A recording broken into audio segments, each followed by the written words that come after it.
Good afternoon to you all. Good morning, good evening to all our brothers and sisters joining us from elsewhere. Thank you for joining our webinar today.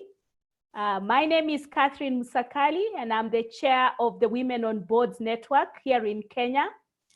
And so on behalf of the Board of Women on Boards Network, together with its committees, Karibu Sana. As a board, we are very, very happy to use these webinars to keep the conversation on leadership, on good governance, and on self-care going during this period that is so untested for us. The pandemic, of course, has come with many, many challenges. And as we also emphasize the point that despite the challenges that the pandemic has come with, there are indeed opportunities. And I do urge each and every one of us on this webinar to try and find the many opportunities that this pandemic has come with. One of the obvious ones is the opportunity to sit back and to evaluate ourselves as leaders, to evaluate ourselves as individuals, to evaluate our journey, and to ask ourselves the hard questions about where we are coming and where we are coming from and where we are going, the lessons we have learned, and what we need to do to become better individuals. It's an opportunity to look inward at ourselves and to evaluate what we need to do to improve our leadership skills.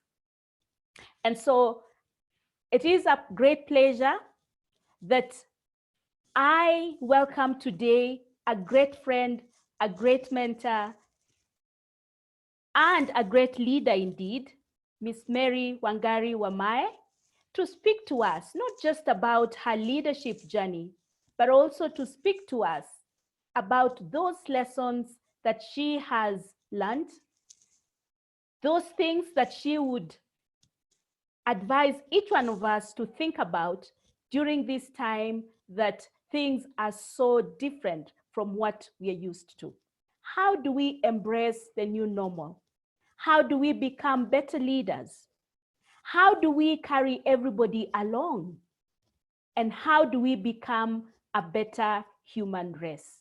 And so without wasting too much time, allow me to welcome Miss Faith Nkatha to introduce to us our chief guest this afternoon.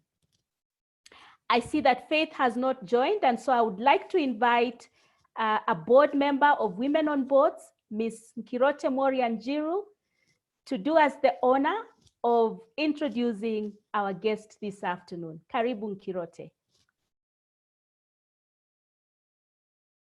Thank you so much, Catherine, and good afternoon, good morning, good evening to you all.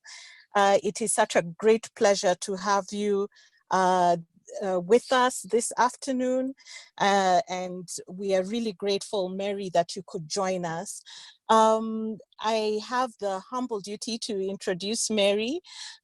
Just first and foremost, just to confirm that Mary is a great mentor and a leader.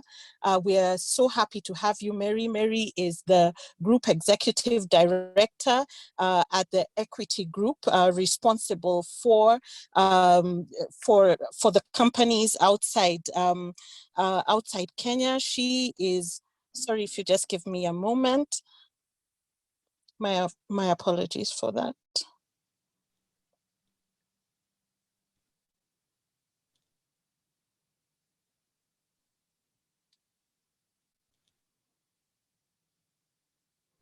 My apology for that. Mrs. Wamae holds a master's degree in leading innovation and change from York St. John University, UK. and also has a Bachelor of Laws degree, a certified public secretary, a member of the Institute of Certified Secretaries, and also the Law Society of Kenya, as well as the Kenya section of the International Commission of Jurists and Women Corporate Directors.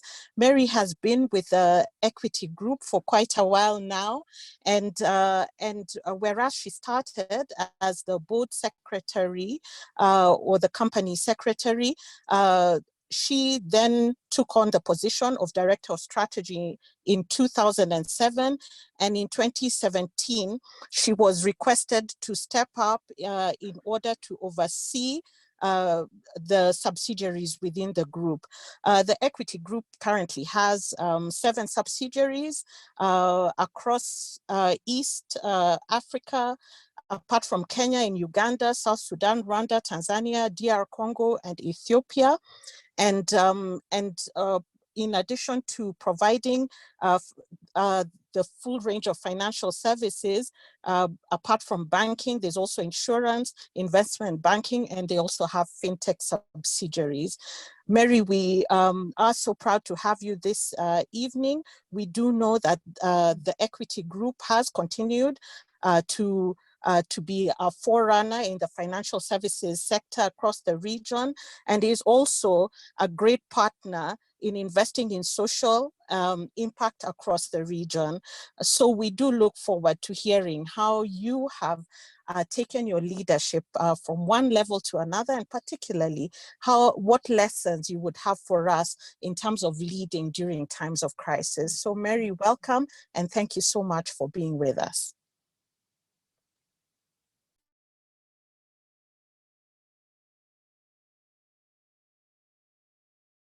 Thank you, Catherine.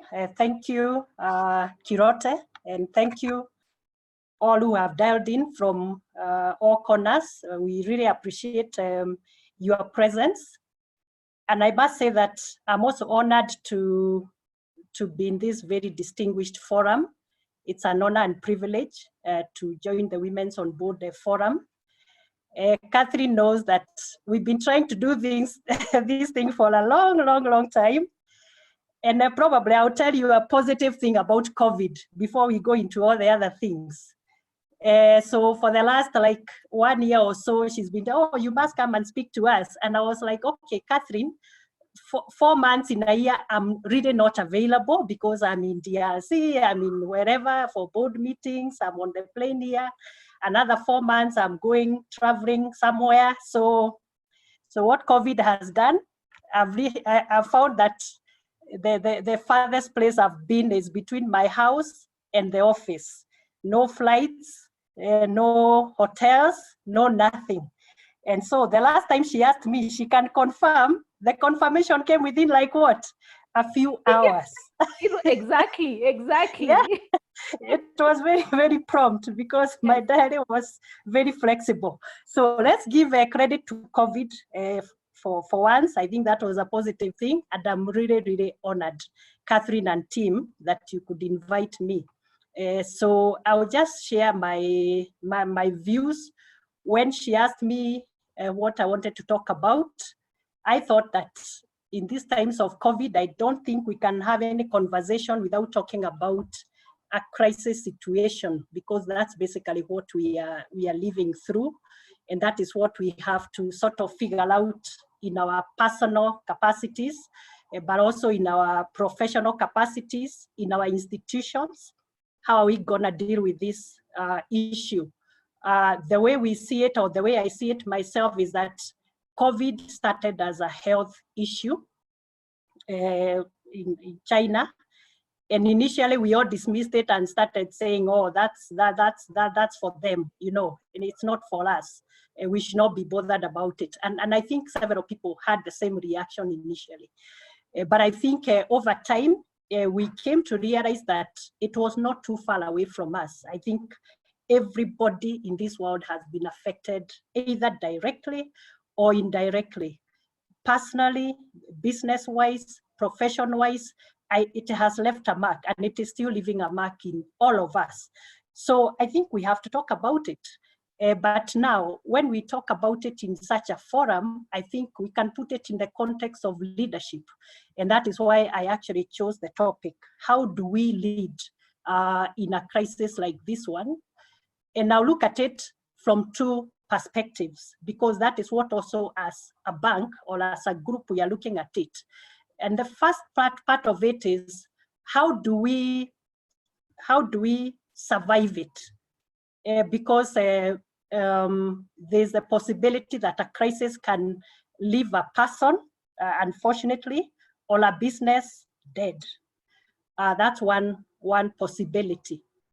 So the first instinct, of course, for us is, first of all, to protect ourselves, our persons, so that we are healthy and safe, and our families are healthy and safe.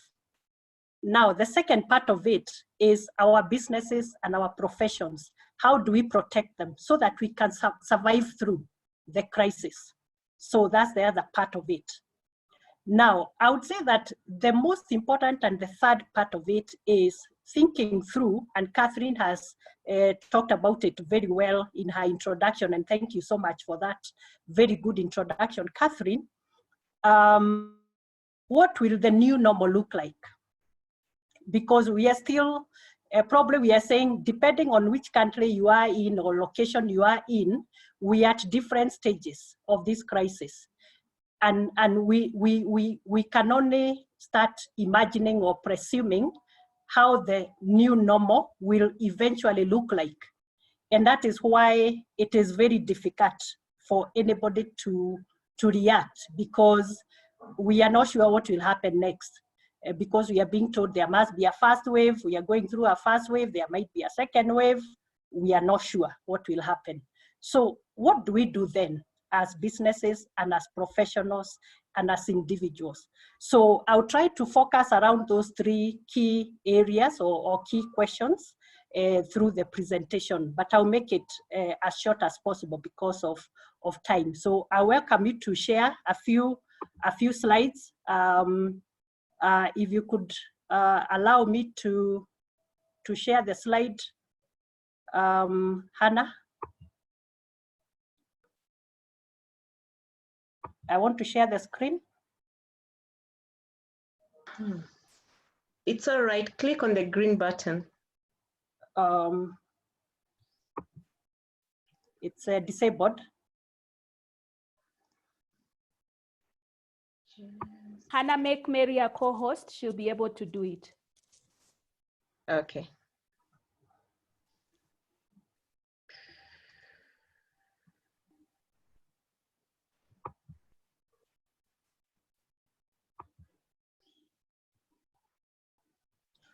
Or you can upload it from your side also, which is okay. Just a minute.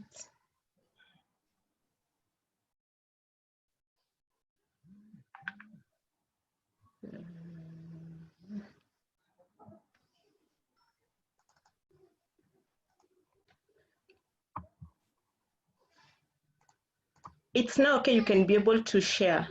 Yeah, I can see it now. Yeah, that's fine. Thank you so much.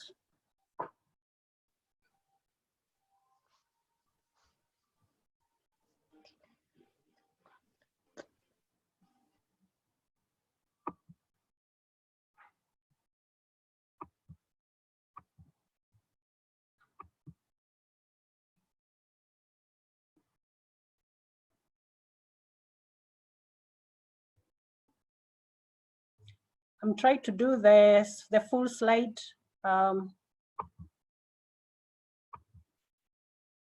Yeah, I think we are there. Okay, so I would say that what we are going through right now is what we call a VUCA. Okay, for those who know Kiswahili, VUCA with a K says you can jump to the other side or unaruka to the other side or something. So let's look at it from that perspective. So, and the question is, how will this crisis affect different organizations? So is it are we looking only at near-term survival? Now, if you look at some of the sectors, actually we are looking at do we even survive this crisis? Because if you're in the airlines industry, if you're in hotel industry, the whole hospitality space, travel business, there's a question, because it is the most affected, the most negatively affected sector. So the question is, are we going to survive this crisis? There's a lot of uncertainty about how a company can position itself, how the leaders in those organizations are going to position their businesses to be able to survive. I think there's some, if you look at the data coming from the 2007, 2010 subprime global financial crisis, it is said that only 9% of the affected companies were actually able to survive. And I think some of them survived because, you know, they received some support, some subsidies and all that. So some were lucky to survive. But there were also some who survived just because they were able to respond to the crisis and do the right thing. So I think what we need to aspire to do is to be among that 9% or whatever percentage that is going to survive this crisis, not only to survive, but also to become successful, even after the crisis is behind us. So that we find ourselves on the other side of the crisis, but not just finding ourselves surviving, but also doing actually well, which is possible if we do the right thing. Now, when we talk about VUCA, we are talking about 4 characteristics, and I'm sure you will see this is where we are squarely. And the first thing is, the situation, as I said earlier, is changing so fast. The situation is so volatile and very unstable. And there's a lot of uncertainty because we are not sure about what will happen next. Now, what we need to guard ourselves against, both as individuals and also as leaders, is not to get into a fear situation, because sometimes when that uncertainty comes and we are not sure what will happen, we get engulfed in fear and we get into survival mode sometimes. And that is the danger, that when we're in survival mode, we might decide to make some very hasty decisions that will, in the long run, actually damage what we are trying to protect. So one of the things that we have to be clear about is, let's not get into the fear situation. Let us confront the situation and know that the crisis is here with us. There's nothing we can do about it, but we can react to it in a way that we make the right decisions so that we can ring-fence our businesses and safeguard our professions accordingly. The other characteristic of this crisis and many other crises is the complexity that it brings. So I mean, if you're the CEO of a company like Equity or a director, now you have several stakeholders. We have the customers, we have the staff members, the employees, we have the other partners at different levels. We have lenders. We have other partners who join us in various development programs, and et cetera, et cetera. We have the public, who is also a beneficiary of what we do. And you are asking yourself, how does this crisis affect my customers? How does this crisis affect my employees? How does this crisis affect my partners? We have investors, the people who have actually invested money into the business. How is this crisis going to affect them? If you look at the newspapers today, you will see that we just announced that we have had to reschedule loans almost 100 billion at various stages because of various situations, depending on the customer situation. And I'm sure if I'm an investor in Equity, I'm asking myself, what does that mean for me? What does that mean for my investment in Equity Group? So are these guys still going to give us the return that we are used to? Because Equity has been a very high return investment. I'm sure investors are all asking the same. If I'm a lender to them, I'm sure I'm asking myself, if their customers are not paying them, Are they going to be able to pay me my debt? So those are the kind of situations that, that we all have to deal with as leaders and be able to sort of put in the context, make complex decisions. And the worst thing is that it's not one decision. When you make one decision, it triggers another decision. So there are multiple decisions that have to be made, sometimes concurrently, sometimes one after the other. Sometimes you make a decision and then you find, oh, maybe that was not the right decision to make. What do I do? How do I undo that? It's causing more harm than good. So it's going to be a very, very complex sort of scenario to be a leader. The other final thing is, a characteristic is the ambiguity. It's not clear anymore. Events happen and you are not sure how to react to them. Or I mean, when they tell me I cannot visit my relatives at home or a country, or I cannot take a flight to Mombasa or whatever, I cannot fly out anymore, or I mean, I cannot say hello to my colleague or my friend. I can no longer have coffee with my friend or a partner. You know, I was joking with a friend the other day that, you know, those coffees you used to have all the time, and sometimes to Naringa, you're saying, oh yeah, let's do it next week, or no. Now we can no longer have them, not by choice.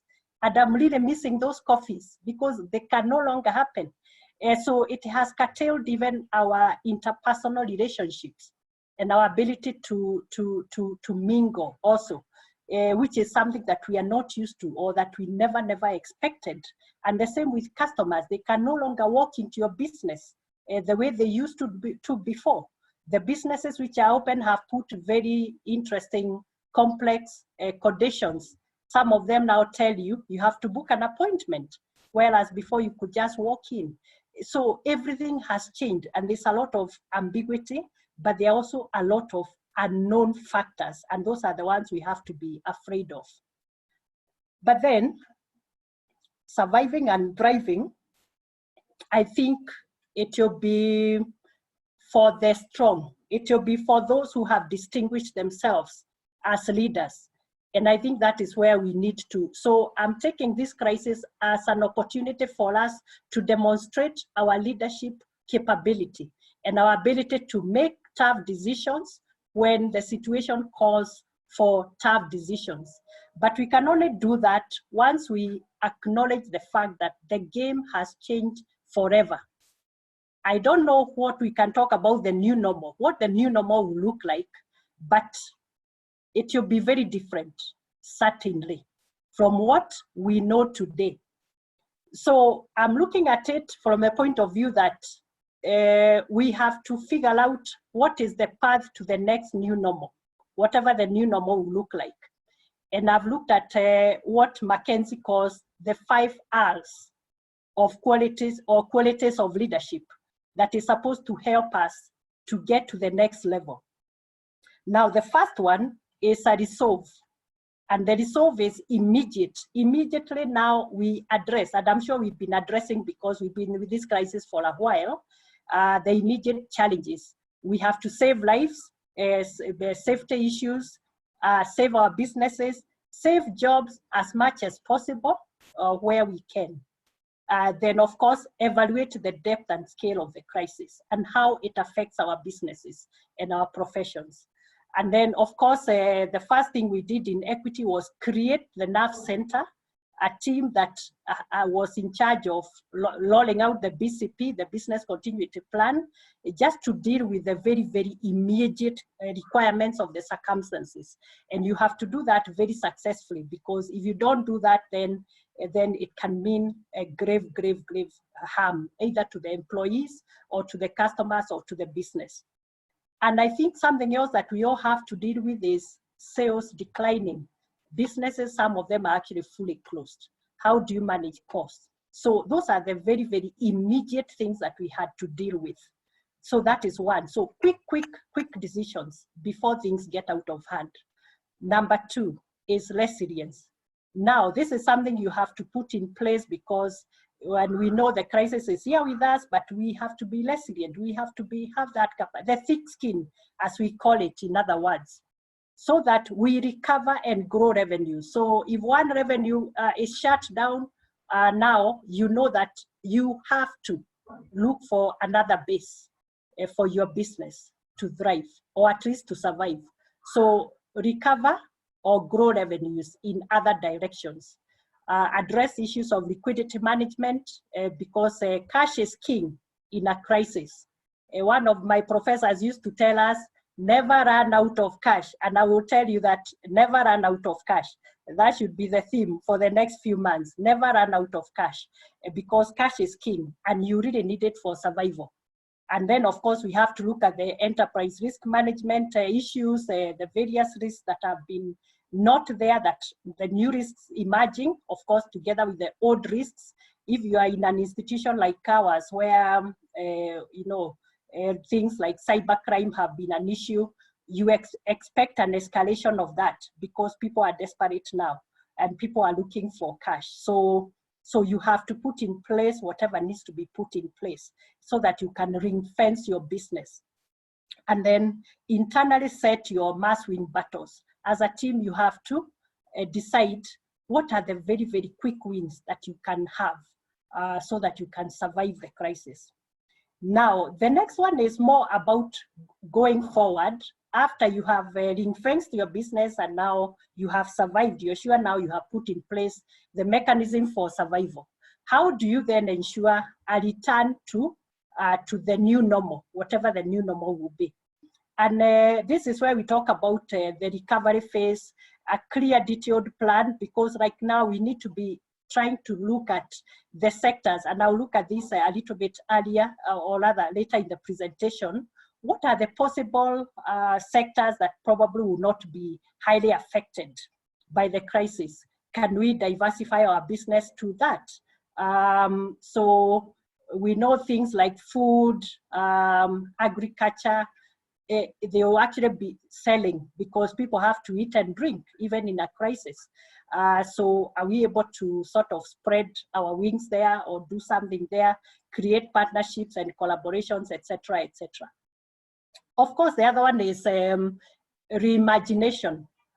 And I think we were told that either you innovate or you die. That phrase has never been more relevant than like it is today. If you don't innovate in your space, you are going to get out of business. You must reimagine the next normal, reinvent, and then so that you can tailor your go-to-market approach based on the opportunities that you are seeing.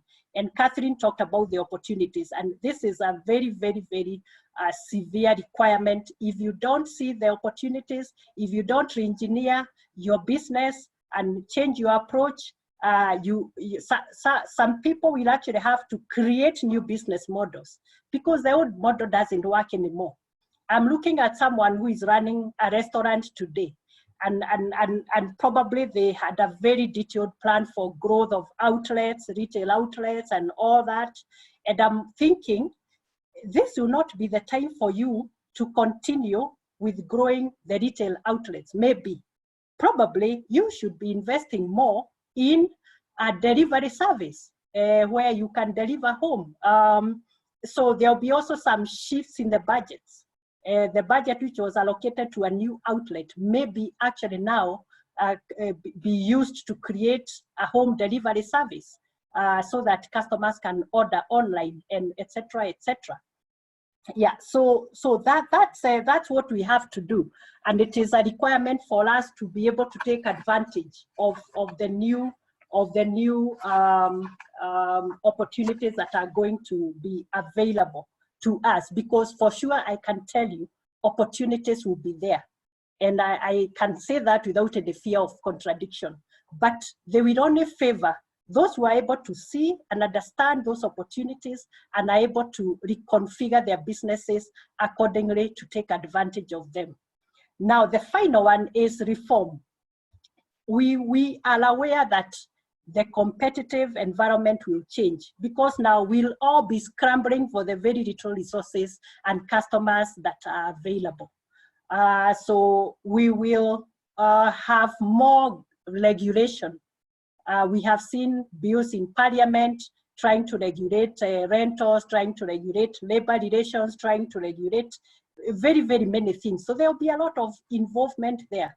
And I think this is where also we call upon our organization to become a lobby, a platform for lobbying, so that the regulation is also business friendly. It supports the enterprises. It supports the businesses.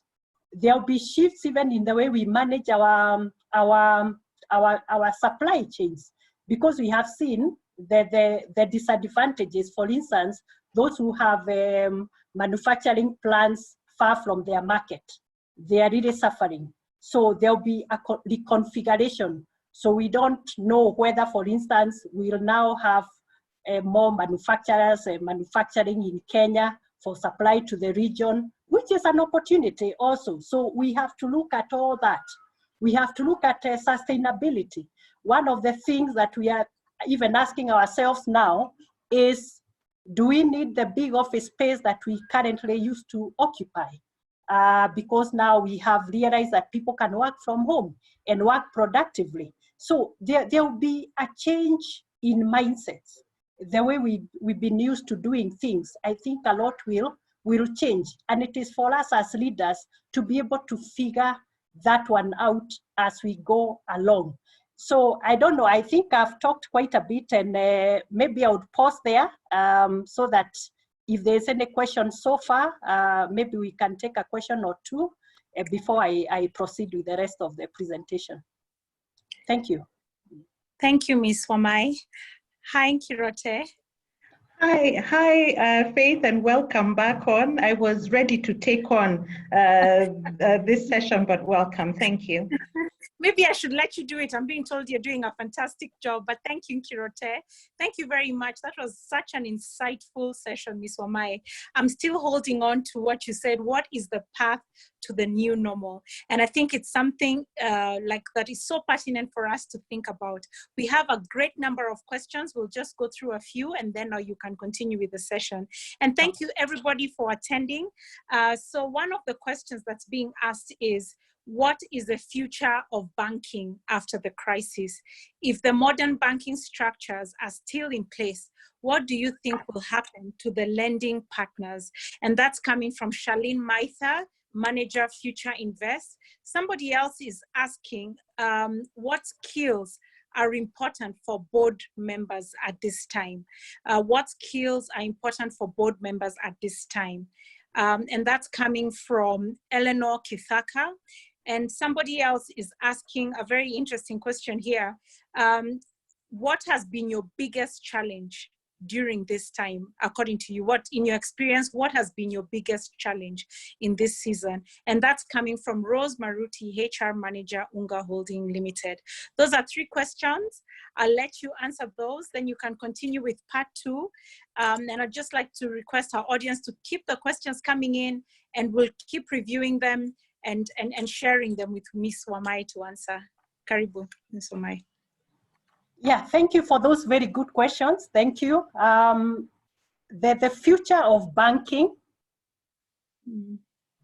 I'll talk about banking with a great certainty, because I understand what it is all about. But what I know is that the brick and mortar branch is under threat. And I must say that this has not just happened because of COVID-19. This is a trend that has started in the past. What has happened is an escalation, is a fast tracking of that trend, because customers had already started demanding tech survey products and services. They want digital products and services. So if you look at equity, for instance, we had already started on a very, very strong digitization process. Now, what we've had to do in the wake of the crisis is actually fast track those initiatives that we had already started and that we were doing as almost like a business as usual kind of initiatives. So what we've had to do is now put very, very serious timeframes It's now a matter of urgency that customers don't want to handle cash. So we have really embarked on that. Now we have, even now, the latest product we've done is near field technology, whereby you can use your card without, the tap and go kind of service. Of course, you're aware that a lot of our services are on mobile. They're on mobile, on the mobile device. We have revamped the internet service for our customers. The cash management service for the businesses and the enterprises is also now fully online, fully digitized on what we call EasyBiz. So they can do their cash management, their collections, their reconciliations, and all their banking without ever having to walk to the bank. So what we have done is now we have actualized what we used to say, that banking is no longer where you go. Banking is what you do on your device. And that is really becoming a reality. So there's a question as to what will happen to the physical branch, the brick and mortar branch. And we are trying to figure out what we'll do. Our view as Equity is that we can convert the branches into sales centers or service centers. And that is because also we are dealing with a lot of partners. We have a lot of agents. Right now we have over 60,000 agents across the region. We have about 30,000 merchants across the country.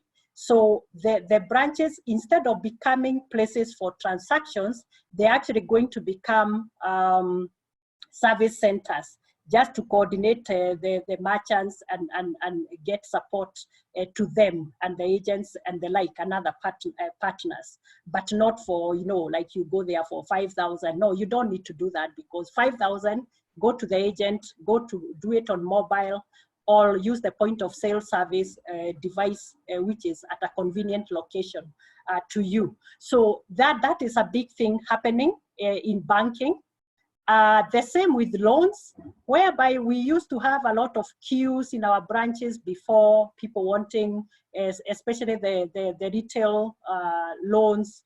Now they can apply on the mobile without coming to the bank, and they get a response within seconds, because that engine is connected to the credit reference bureau, is connected to a psychometric engine, it's connected to their account, so it can tell their banking history, etc., etc. So what we are going to do is to see an escalation of those services, because now customers are understanding that it's better to use their devices instead of coming to queue at the banking hall. So that is one big change that is obviously going to happen, which is an opportunity, because it's also creating a lot of,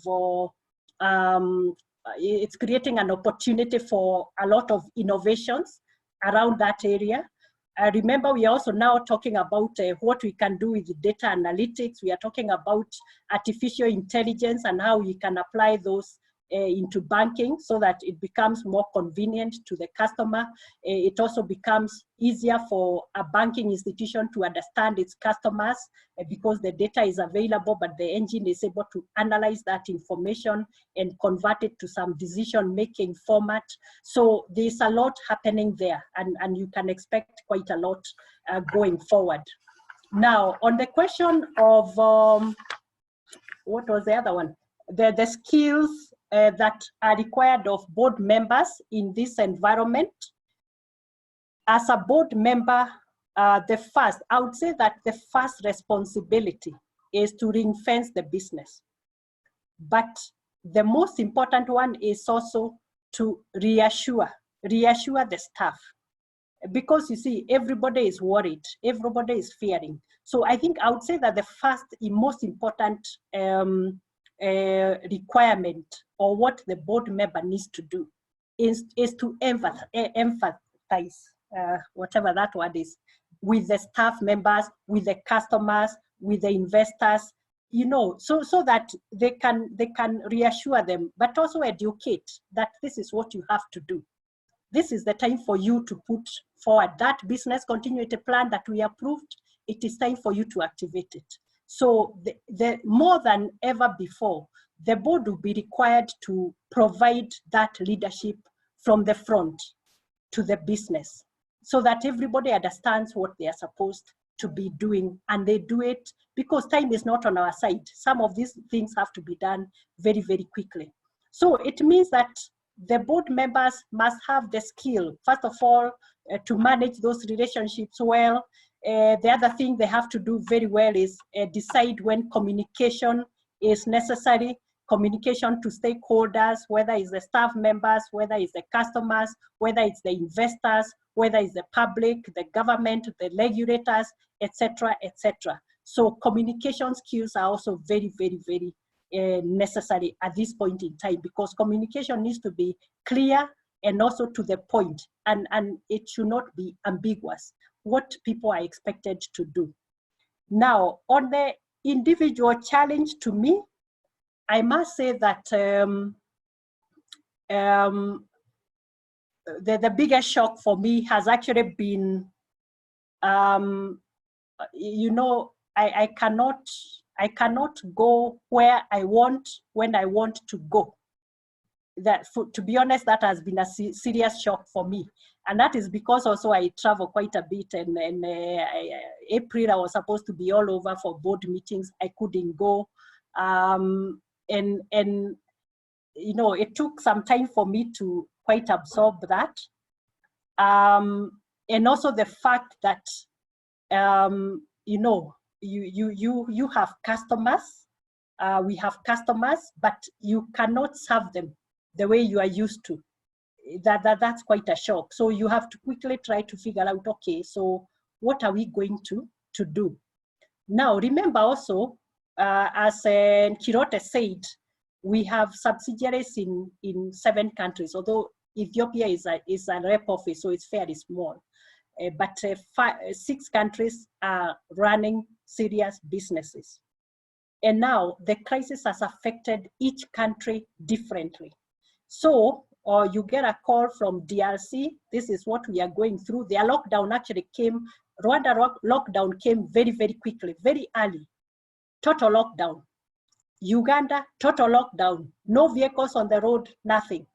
How are you supposed to advise your managers on the ground to serve the customers? Because customers are still wanting the service. They need the service. The same with the DRC, which also totally locked down some regions very, very quickly. So those are the things. So at some point, you know, you find we had to almost deal with like 6 or 7 situations in a single day. You have to make very quick decisions because people are waiting for your guidance. But fortunately, all is well, because I think we were able to get everyone going. This is the time when you say, Rose, that you had better make the wrong decision, but make a decision anyway as a leader.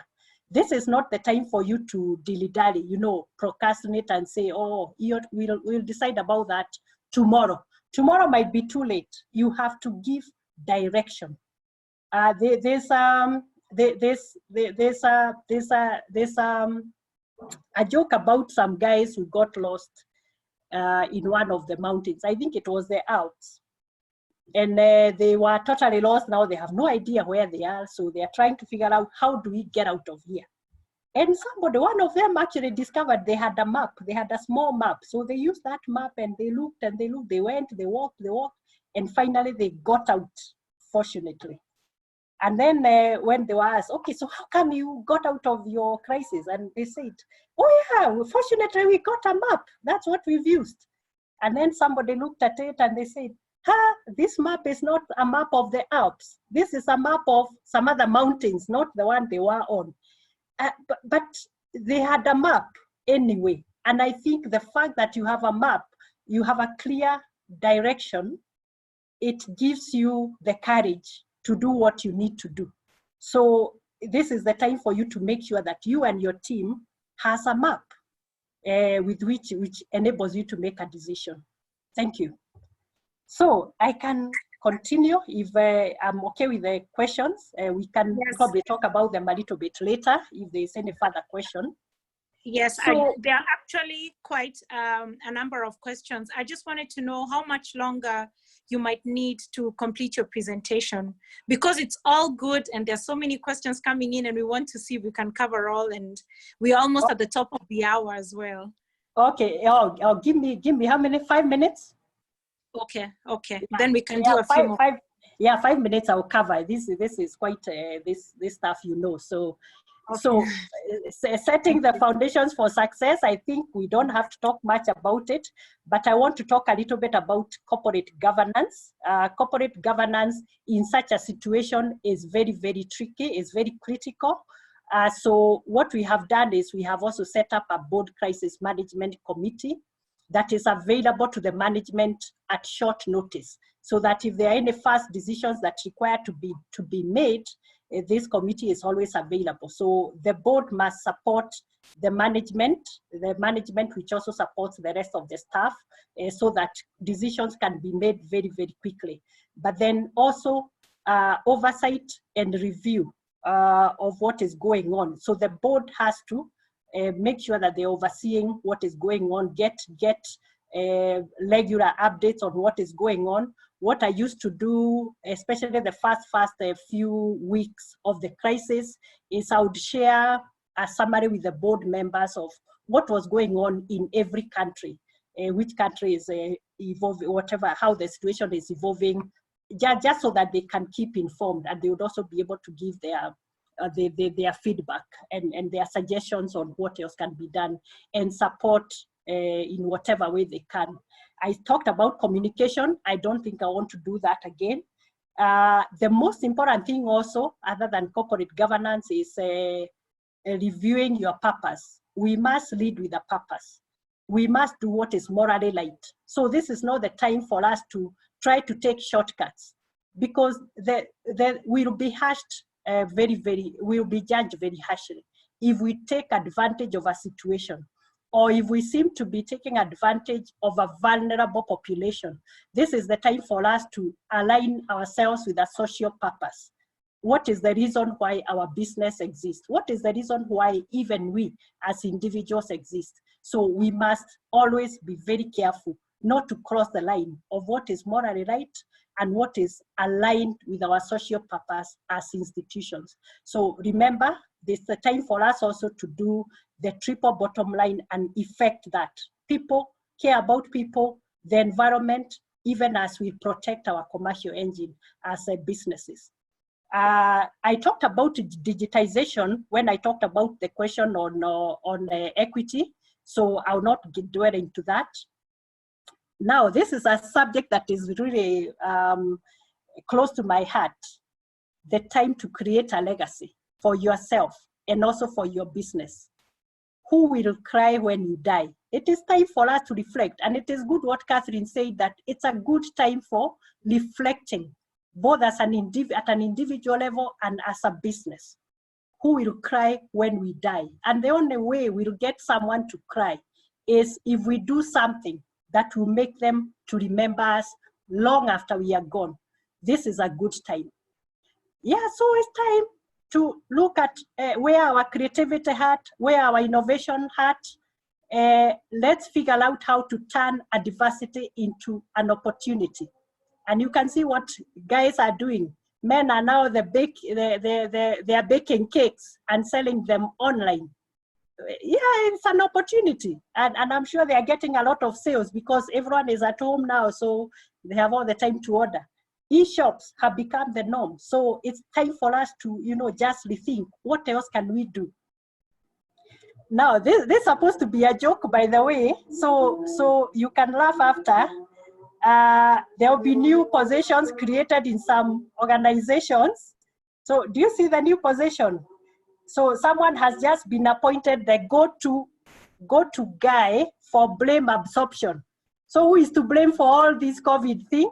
So there's a new position there. So appoint somebody to handle that, or be that somebody. What they have told us is never waste a good crisis. If you look at the sectors in red, And you can see they are starting from red: tourism, aviation. Those are the ones which are really badly hit by the crisis. But as you go up, construction, real estate, it starts turning yellow. Financial services is just on the borderline, yellow. Education, yellow, and that's because schools, colleges, and all is closed because of the social distancing requirements. So that's why it's amber or whatever. Oil and gas, because logistically there's an issue, but consumption maybe went down to some extent. But if you look at that curve, it's actually turning green. So sectors like agriculture, e-commerce, ICT, personal health care, food processing and retail, medical supply services, those are potential winners. So can we look for the potential winners and see what we can do there? Because that is where the opportunity lies, in my own view. And I think each of us can think of something we can probably do there, or create partnerships that support those sectors as we go along. I want to end by asking you whether you want to become a fox or a hedgehog. What's the difference? The fox knows many things, many little things. They know who stays where, they know many, many things. But the hedgehog knows one big thing. So when we talk about the big purpose, when you talk about the big picture, think about the hedgehog, because it just knows one thing, but very, very well, with a lot of detail. So we must decide where we want to play as individuals and as businesses, or the businesses that we lead. So I think let me stop there and maybe take a few more questions before our time is up. I know Faith might be switching us off very soon. Thank you so much. I'm here busy writing notes. Oh, That good. Okay. So Thank you. Thank you. Okay, and thank we have you. so many compliments, so many people saying amazing presentation, great presentation, focused and real. Thank you for sharing your personal experiences as well. You know, it's hit home for each and every person here. And I also just want to recognize all the people who've joined from, you know, the region. I'm seeing there are people from Uganda asking questions. Thank you for being in our midst. Again, Ms. Wamae, thank you. I'll just go through a few questions because of time. We won't go through all of them, but we'll get a way of getting the answers and sharing with everybody. There's a question here. Someone is asking, how do you ensure the decisions you make to survive today do not impact your ability to operate in the future? Did you get that? Yeah. Yeah. And there's somebody else asking here, what networks are important for women to enable them to rise in career given the environment we operate?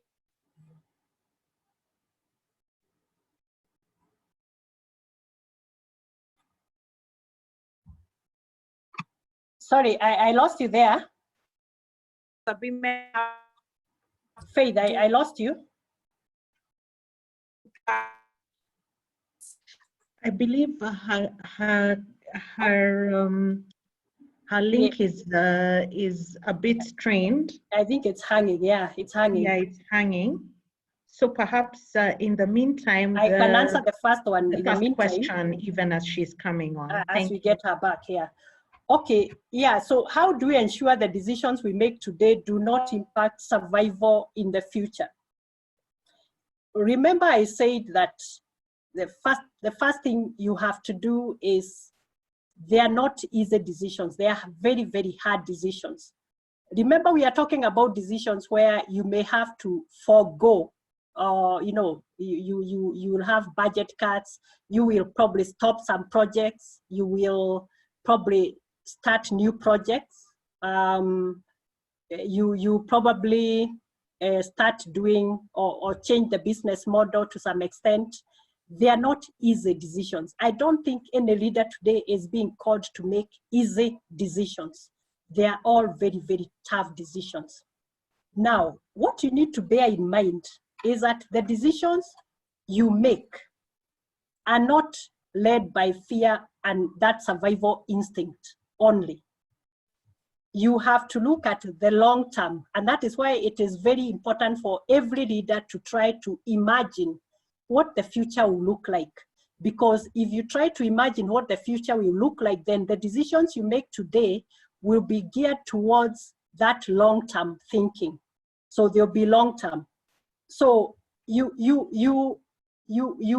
take a long-term view. And you have seen what, for instance, we have done with our loans today.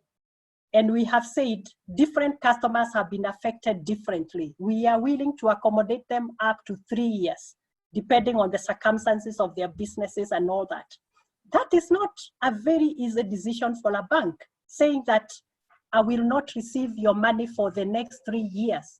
The money is out there.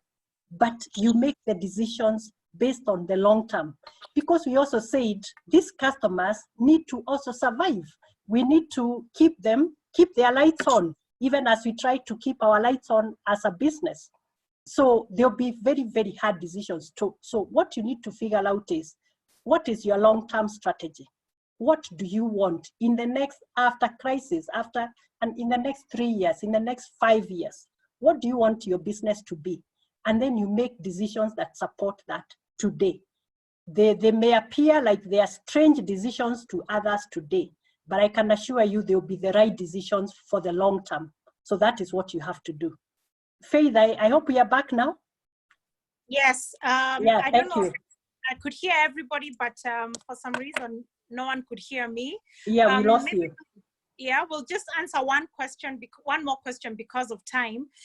There are like 5 questions asking about the role of women and the future of women and what kind of skills you would advise would be important during this time, you know, and how women can be relevant even as when we resume work and in the new normal, and what capabilities you would advise for these women to get as they prepare, you know, to go back to the board.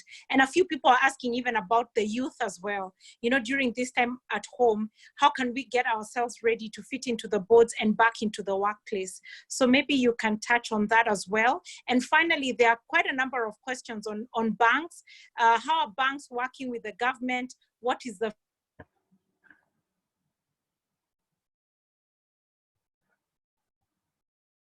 future of banks? So maybe on those 2. I think we leave it at those 2 for now. I think they sort of cover most of the questions. Then we can hopefully get you back here again for another session. Okay, well, it's a wide topic.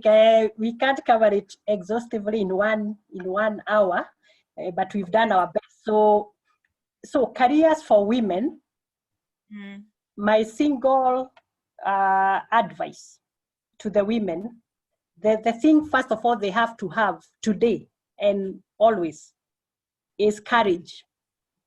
Courage to make mistakes even. First of all, courage to make decisions. Remember, I talked about decisions. And courage to also accept that it is okay to make a mistake and fail. Not once, not twice, even many times before you get it right. Because the moment you get it right, every time you make a mistake, you learn and you know what doesn't work.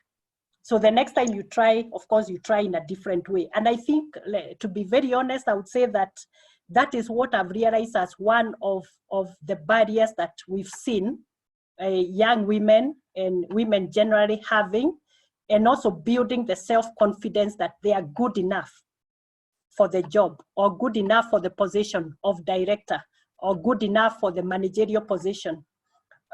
If you checked what happened just before COVID, thank God, we launched a program which is called Equip in Equity. And that is supposed to inspire the women, the young women in the bank. And hopefully at some point we'll introduce it to the customers to be able to take leadership positions. Because we realize that we have the same training as the other gender, but when it comes to taking those positions, how come we are not represented the same way? So we want to encourage the women to take position, equip themselves with the knowledge, equip themselves with the skills that are required for them to be able to fight for those positions with the others. But I would also say that we have to to acknowledge that we are capable, and we are not. There are no limitations. There are no limitations. So, but we must also take care of ourselves. I think it's very, very important. And someone, when I talk to people, they also ask me, how do you manage, what is important, how do you do the time management thing? Because also that is actually, we've realized, one of the biggest limitations for women, because you probably have a young family to look after, you have your job or your business, your enterprise, it's demanding, you have your social activities. How do you balance that?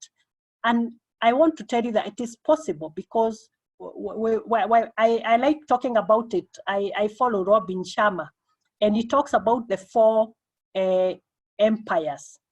The health set is our health, taking care of our physical health and emotional health. The soul set, that is taking care of our spiritual needs and all that. The mindset, that is our intellectual capacity, having time to grow our knowledge and skills and competencies and all that. And the heart set is more the emotional, heart issues. So we can fit it all. And especially women, I think we have great capacity to handle all the 4 and create time for them. That is what is really, really important. So I think I would urge the women to try to do that. And I think there are many programs that have come up. Even having this network, I think it's a good thing, because we also encourage each other. We encourage each other. We learn a lot from each other, what we can do, even in terms, when it's time for crisis, when it's not time, even in normal times, we know what to do. So we get a lot of information, sharing ideas, etc., etc.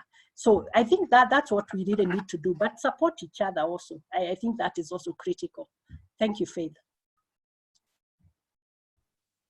Thank you very much, Ms. Wamae. I have so many people requesting for you to answer their questions. So with the permission from Catherine, I'll just ask like 2 more questions, then we close. But Ms. Wamae, there are so many compliments coming through, so many people just appreciating and saying how this is both insightful and inspiring, how they've loved the slides, how it's just enlightened them. So thank you very much. I don't think I can say it enough. There are a few questions that have come through that I'm being requested to make sure I ask. So I'll just go right to them. One of the questions is there any gender segregation data to inform how women have responded to the moratorium offered by the banking industry? Have they been constrained? Did you get that one? Yeah. No. Yes. Okay. Yes. So yeah. I'll ask the other question. Someone is asking, what will the banking sector expect to see in the reimagined SME? And there are quite a number of questions about SME, because we, of course, have so many women in business as part of this network. So what will the banking sector expect to see in the reimagined SME in this new normal? What will remain bankable in this environment moving forward? So those are 2 important questions that at least are covering the SME part and women and lending. So maybe you can handle those even as we come to a close. Okay, thank you. Thank you for those questions. Very insightful questions. I think they also make us think through. We have gender segregation data. And I remember also we have some women-specific products in equity, especially the loan products. We have a product called Fanikisha, which is dedicated to our women. We also have some youth-dedicated products. They are called Inuka. They're in a range. What we usually do in equity is we create products that are fit for almost any level. So we have a group lending for those really at startup level, and then you go individual lending. Then for the bigger enterprises, the Fanikisha loan goes all the way to the high net worth woman level, where they can access almost, I think, up to 20 or 30 million. So it depends on your level. Now, I don't have the specific data about the moratorium that we are giving. But I know for sure that 51% of our customers are women. So if you just take that data on its own, and by the way, you would be so glad to know that the history of repayment by women-owned enterprises is much higher than the others. That's a fact that we have seen from the data.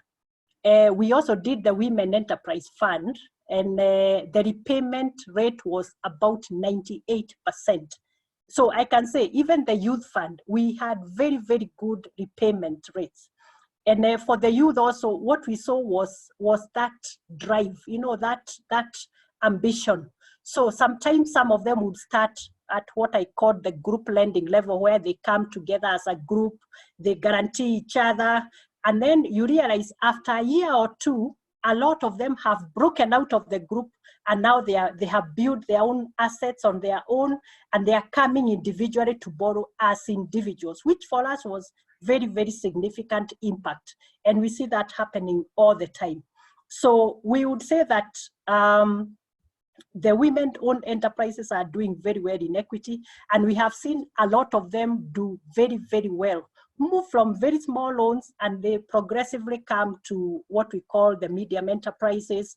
Some of them have actually broken into the large enterprises based on our categorization. So they have done very, very well. Some of them obviously would have been affected by the crisis because it has affected all of us, but we are yet to see how that data is unfolding. But what we are promising is that we will support all the customers so that they can weather the storm, and hopefully we'll be able to cross over to the other side without any exception. The banking sector support for women, I can talk about equity and say that the last 4 years or so, we've had a very elaborate and very dedicated SME strategy, looking at SME, trying to understand that segment very well. We have looked at what do the small and medium enterprises require, and we realize that they don't just require financial services or money. They require also things like advisory services. They require more friendly outlets, and that is why you can see we also started the Supreme concept for the upcoming SMEs. So we've worked a lot on that. We have refined the offering, the product offering, both the loan facilities and also the processing capability. We introduced the internet banking for SMEs, which is called EasyBiz, so that they can do it right from their offices or their homes, wherever they are working from. So there has been a lot of that. Now, what we are doing now is also taking the ecosystem approach, whereby we also be able to lend to the SMEs on the cash flow based within the ecosystem. So for instance, if I just give you an example, if you are an SME in the, let's say the Bamburi ecosystem or value chain, that segment, then there's a facility for you, which is really based on the trading or the transactions that you do with your mother company. And then your retailers and your other customers and consumers can be also involved. So we look at the whole value chain, and then we're able to fund throughout the value chain. So that is something that we have rolled out, and we are going to continue to do that. So those are the things that are going to be very handy, especially in a crisis like this, when people are trying to rebuild their businesses and trying to look for new opportunities, either to new lines of business, to diversify, or just to, to add or to grow whatever they already had. So yeah, thank you. And there's a lot. So we can talk more about that when we have a bit more time. Thank you, Faith. We're having so many people saying, Women on Boards Network, we must have part 2. Okay. Okay. There's a question here, Ms. Wamae, if you don't mind, and the audience, please allow, because I feel it touches on a lot of the ladies and the gentlemen in the event today. And someone is asking, please elaborate how a leader can prepare staff for the new normal. How can we prepare our teams and our employees for the new normal? Okay. Yeah. Yeah, thank you. I think the simple answer, not as simple as you think probably, but it is, we are looking at reskilling and upskilling. Because now, if we are saying that we are now moving to more digital services, and that is what we are focusing on now, then people need to be trained on the new way of doing things. Like we have in Equity, we have trained the students that we take on internship. We have taken them through some programs just to, first of all, equip them with sales skills, because they are supposed to sell those products to the customers, but also show them how to use them so that they can be the first advocates. So there'll be a lot of upskilling and reskilling, so that you move the staff members from, the old way of doing things, waiting for the customer to come to the branch and then they pay them the 5,000. Now we are telling them, no, you don't need to do that. Go look for that customer, equip them with a device, put them on the system, the digital system, and show them how to serve themselves. And they will be able to do the transactions themselves. There's a self-service menu. So, and I think any business can do that, depending on what you're doing and how the new normal looks like for you. So I think that would be very, very, very important. Wow, thank you very much. And again, from the bottom of our hearts as Women on Boards Network, we are so grateful for you taking your time. It's been so insightful and informative. We're just writing notes half the time. So thank you very much. And a pleasure meeting you. And I know most people are in mute, but everyone is giving you a round of applause wherever they are. Thank you.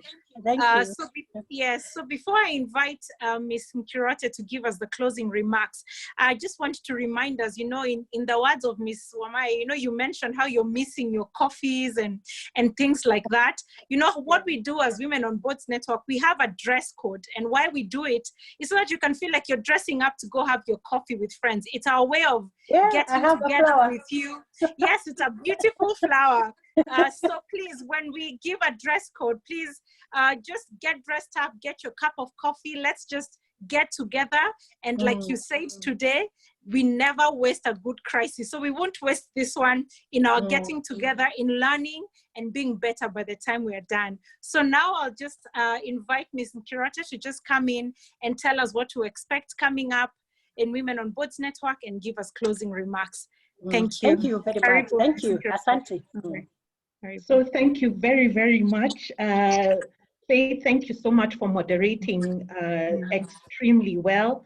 And Mary, thank you first and foremost for honoring the dress code, because you really did come out for coffee with us and have really just given us amazing insights. That's what everyone is saying, and we are all looking forward to another opportunity to be with you. I'm so glad COVID allowed this for us, and we shall ask our chair, Catherine, to plead with you to come back again and take part 2 with us, so that we can answer more questions and even just ask more and learn more. For me, the takeout really from this evening, I really connected with the advice that this is a good time for us as individuals and as organizations to review our purpose. What is it that has kept us going? What will keep us going in the future? And in this journey that we are going to go through, even of reviewing our purpose, reimagination is critical, that we must continue innovating. We can't stand still. The crisis will knock us over. So thank you so much. We have taken away that we will make decisions, that we will not get caught up in paralysis by analysis.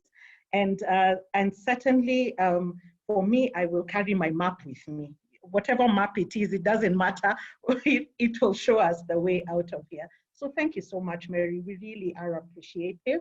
And we are appreciative for each and every one of you who has made it today. There are some who have made it for the first time. Others have been with us throughout the webinars.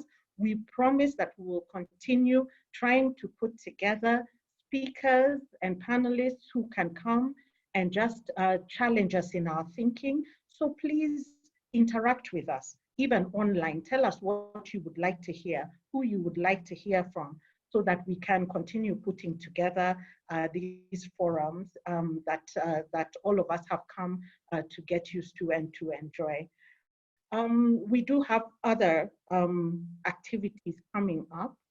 We have our corporate governance training. Quite a number of you have registered for it. This time it will be a 5-day training. Usually we do a 3-day, but because we'll be doing it online and want to give sufficient breaks and ensure that you're getting everything out of the training, it will be between the 1st and the 5th of June. If you haven't registered, please do contact us on on all the contact details that we have, all the way from Facebook to Instagram, but also onto our website and on our email. There's a great team behind there ready to serve you and to get back to you and assist you in registering. We also have a board profiling and personal positioning workshop coming up in July. If you're interested in this, please do let us know. We have Mr. Pun Tian Pao from TP, we call him TP from Malaysia. We do have a partnership with the Lead Women team in Malaysia, who we usually do our global women on boards leadership program with. I do know Dr. Marcela Lucas is online from Lead Women in Malaysia. Right now, Marcela, how are you? And it's great to have you and the team with us. And they have been in touch with TP, and we know that we'll have a great session in July. So once the flyer comes out, please do register and please join us. We're also looking forward to another global program, the Equine Leadership Immersion. It is a virtual leadership program hosted by Women on Boards Network in collaboration with CHLOE, Chloe Consultants South Africa, and Syrian Consultants. And we are looking forward to just encourage those global discussions, because we want leaders who can operate at every level and every policy making level. So please do join us. We shall be sending out the information.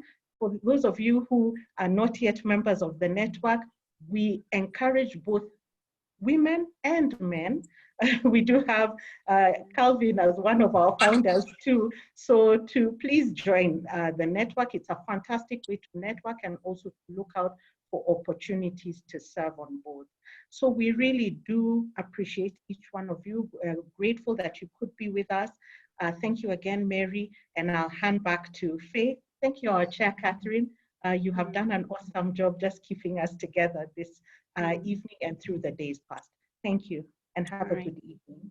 All right, thank you. Thank you so much, Ms. Nkirote. It's been such a pleasure hosting all of you today. It's time for our famous photo after our event. So please make sure your flower is in place and you can throw in your purple stuff and put your best smile on, because this is our coffee date. So, and you can take yourselves out of video so that we can be able to see you and be able to take the picture. And even as we do that, I just want to thank everyone who was able to attend today. And thank you for allowing us to just go past the hour by a bit. But you know, I know it was so insightful and so deep, and we needed those extra minutes. So thank you for that. Ms. Wamae, thank you for your time. Everyone, thank you for coming. Asante. So over to you, Hannah, for the picture now. Please enable your videos so that we can see you.